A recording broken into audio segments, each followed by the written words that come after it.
Hello friends, welcome back to my YouTube channel. तो आज हम डिस्कस करने वाले हैं एज पर जीएसटी एक्ट आप जीएसटी में कितने का कैश ट्रांजैक्शंस कर सकते हैं, यानी कि जीएसटी में आप कितने का कैश बिल बना सकते हैं। हम इस वीडियो में पूरा ही डिटेल में डिस्कस करेंगे कि आप कितने का जो सेल एंड परचेज का इनवॉइस इश्यू करते हो उसमें कैश ट्रांजैक्शंस की लिमिट क्या है। पूरा ही हम updated for the financial year 24-25 के लिए डिटेल में डिस्कस करने वाले हैं। तो बने रहे अंत तक, वीडियो बहुत ही इन्फॉर्मेटिव होने वाला है। तो ऐसे इन्फॉर्मेटिव वीडियोस के लिए मेरे चैनल को सब्सक्राइब कर लीजिए। तो आइए चलो स्टार्ट करते हैं। तो सबसे पहले तो यहाँ पे जान लेते हैं कि जो जीएसटी एक्ट के अंदर कैश बिल लिमिट है उसमें ऐसा है कि जो cash transaction limit for sale and purchase under GST presently GST के अंदर कोई ऐसी प्रोविजन नहीं है जो रिस्ट्रिक्ट करे कि आप इतनी अमाउंट तक का सेल एंड परचेज कैश में कर सकते हो। यानी कि ऐसा है कि आपने से सपोज कि 5 लाख का कोई सेल इनवॉइस बनाया, देन उनका आप पेमेंट कैश में लो तो भी जीएसटी एक्ट के अंदर कोई ऐसा प्रोविजन नहीं है जो आपको रिस्ट्रिक्ट करे कि आप इतना अमाउंट कैश में नहीं ले सकते हो। तो यहाँ पे ये जीएसटी एक्ट की बात हुई है, बट इनकम टैक्स एक्ट में अपना खुद का एक प्रोविजन है, वो डिटेल में देखना है। बट जीएसटी के अंदर प्रेजेंटली कोई ऐसी प्रोविजन नहीं है जो रिस्ट्रिक्ट करे कि आप इतनी अमाउंट तक का ही कैश में सेल एंड परचेस कर सकते हो। तो जीएसटी के अंदर आपको ध्यान में क्या रखना है, तो जीएसटी में मेजोरिटी जो ध्यान में रखना है वो पूरा ही अपना एक जीएसटी का जो कंप्लायंस पार्ट है वो अलग ही है। बट अभी हम सेल्स की बात कर रहे हैं, तो यहाँ पे सेल्स के लिए जो आप टैक्स इनवॉइस बनाते हो उसमें पूरा ही आपको कंप्लायंस करना है। टैक्स इनवॉइस में ऐसा है कि आप जो भी टैक्स इनवॉइस बनाते हो आपको बनाना है as per section 31 read with rule 46, जो भी मैंने प्रिस्क्राइब करी है अंडर रूल 48। यस, डेफिनेटली समझ में नहीं आया है, हम चलो पूरा ही आसान भाषा में इसको समझते हैं। तो यहाँ पे जीएसटी में क्या रहता है, जो भी आप सप्लाई करते हो उसमें आपका B2B एंड B2C रहता है। यानी कि आप भी रजिस्टर्ड हो एंड आपने जिनको सेल किया वो भी रजिस्टर्ड है। आप एज ए सेलर रजिस्टर्ड हो बट आपकी जो बायर है वो रजिस्टर्ड नहीं है, देन वो B2C के कैटेगरी में कवर्ड होते हैं। बोथ द पार्टीज अगर जीएसटी में रजिस्टर्ड है देन वो B2B के लिए कवर्ड होते हैं।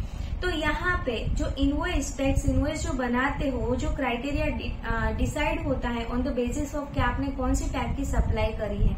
अगर आपने B2B सप्लाई करी है एंड देन B2B सप्लाई के लिए आप टैक्स इनवॉइस इश्यू करते हो तो कंपलसरी एज पर जीएसटी लॉ के अकॉर्डिंग होना ही चाहिए। वो कैसे होना चाहिए वो भी चलो डिटेल में डिस्कस करते हैं, बाद में हम पूरा ही B2C के लिए समझते हैं। तो B2B के लिए यानी कि आप भी रजिस्टर्ड हो एंड आपके बायर भी रजिस्टर्ड है अंडर जीएसटी एंड आप टैक्स इनवॉइस इश्यू कर रहे हो फॉर सेल्स। तो यहाँ पे ऐसा है कि से सपोज आपने 10 लाख का भी इनवॉइस इश्यू करा है एंड यहाँ पे उनका आप कैश में पेमेंट ले रहे हो, देन जीएसटी के अंदर तो कोई प्रोविजन नहीं है जो आपको रिस्ट्रिक्ट करे, बट इनकम टैक्स में देखना है। तो यहाँ पे जो भी आप टैक्स इनवॉइस इश्यू करते हो उसमें आपको पूरा ही डिटेल कंटेन होना चाहिए। यहाँ पे पूरा ही डिटेल में लिखा है रूल 46 में टैक्स इनवॉइस में क्या कंटेंट होना चाहिए।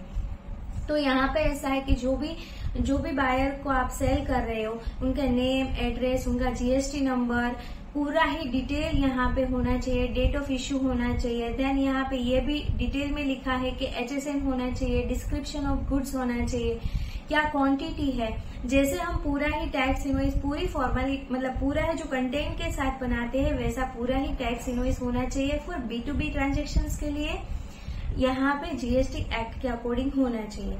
बट फॉर B2C के लिए यहाँ पे आपको थोड़ा बहुत देखना है। B2C के लिए यानी कि अगर आप एज ए रजिस्टर्ड पर्सन किसी अनरजिस्टर्ड पर्सन को सप्लाई करते हो, देन यहाँ पे आप जो भी टैक्स इनवॉइस बनाते हो देन यहाँ पे आपको देखना है जो आप इनवॉइस इश्यू करते हो उनका अमाउंट क्या है। तो यहाँ पे जो अनरजिस्टर्ड पर्सन के लिए क्राइटेरिया जो डिटरमाइन करा गया है on the basis of taxable supply value के बेसिस पे करा गया है। तो फर्स्ट केस है उसमें ऐसा है कि अगर आपने अनरजिस्टर्ड पर्सन को सप्लाई करा है एंड उनकी टैक्सेबल सप्लाई वैल्यू अगर मोर देन ₹50,000 से ज्यादा है, 50,000 से ज्यादा है, देन यहाँ पे आपको कंपलसरी बायर का name, address of a delivery along with a name of a state and it's code if such recipient is unregistered. जैसे हमने डिस्कस किया कि B2C सप्लाई के लिए ये पूरी ही आपको डिटेल इनवॉइस में मेंशन करनी है। अगर टैक्सेबल सप्लाई मोर देन ₹50,000 है तो नेम, एड्रेस, रिसिपिएंट का जो एड्रेस है, डिलीवरी का एड्रेस है, name of a state and it's code पूरा ही कंटेंट उसमें टैक्स इनवॉइस में मेंशन करना है। सेकेंड पार्ट ऐसा है कि आपने जो भी टैक्सेबल सप्लाई करा है उनका वैल्यू लेस देन 50,000 है, तो यहाँ पे फर्स्ट तो ऐसा आ जाता है कि आप पूरा ही डिटेल में नहीं लिखो तो भी चलेगा, बट यहाँ पे अगर आपके जो बायर है, अनरजिस्टर्ड पर्सन है, वो अगर रिक्वेस्ट करते हैं कि पूरी डिटेल के साथ उनको इनवॉइस चाहिए, देन आपको वो पूरी ही डिटेल के साथ इनवॉइस इश्यू करना है।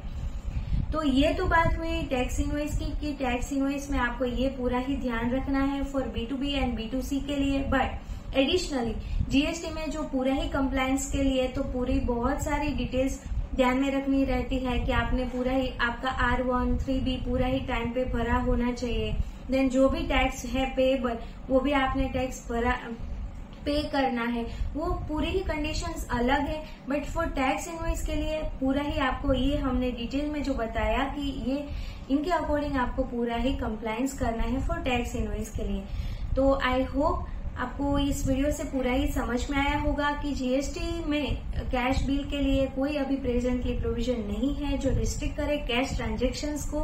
आपको सिंपली जीएसटी का जो अदर कंप्लायंस है वो पूरा ही प्रॉपर तरीके से फॉलो करना है। यस, डेफिनेटली आपको इनकम टैक्स में अलग से जो कैश ट्रांजेक्शंस लिमिट है वो देखनी है, बट जीएसटी में प्रेजेंटली कोई रिस्ट्रिक्शंस नहीं है। तो आई होप आपको वीडियो से पूरा ही डिटेल में समझ में आया होगा। आपको वीडियो अगर अच्छा लगा है देन वीडियो को लाइक करिए, शेयर करिए।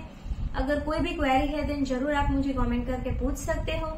अभी मिलते हैं नेक्स्ट वीडियो में। Till then stay healthy, stay wealthy. Thank you for watching. Thank you.